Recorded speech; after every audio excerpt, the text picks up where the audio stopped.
Hi, welcome to Angel Property Managers again. Now this time I'm going to share with you something you may not be aware of, and that is in August of 2016, which was just last year, there was a court case that went before the Supreme Court, and in that court it was decided, it was called the Osaki case, and it was decided that tenants would no longer be held accountable for accidental damage. Now the reason this came about is because a house caught on fire due to a person in the property leaving something to boil on the stove and went away to attend to their children.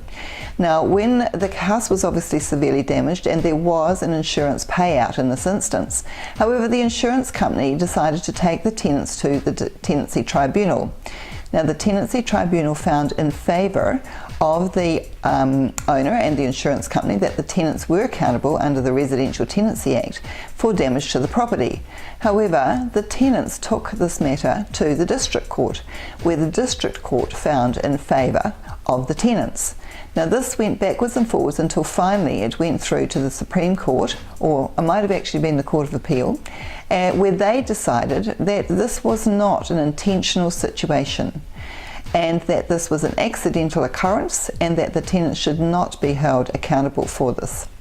Now what does that mean to you as an owner? Well, that means that if a tenant accidentally breaks the door handle or makes a hole in the wall or damages, the garage door, breaks the window, any of those things, we have to prove that it was deliberate. Now obviously they may say, oh, I slipped over and that's why there's a hole in the wall, or I slammed the door and that's why the frame is busted, and that's difficult to deny.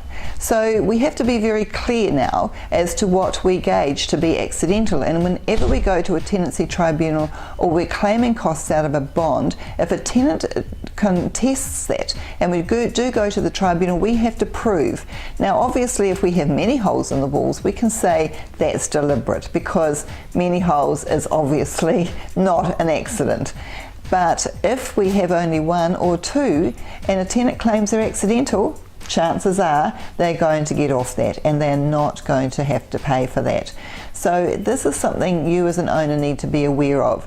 It is definitely now law. There is nothing we can do to change it. There are things happening before into Parliament to look at a line that we can draw, like if a tenant drops a wine on the floor. Now they would claim, well, it was an accident, it fell over, or and it's a red wine and it's left a nasty stain. However, one could say that that's careless. And so there are some slight definitions that we as a property management company in connection with other property management companies are looking at going through the legal process to look at a more defined way of judging accidental versus carelessness. So that's just some information for you to help you. Once again, always consider getting your property professionally managed, because we are the experts. We know how to define accidental versus deliberate. So please give us a call, Angel Property Managers.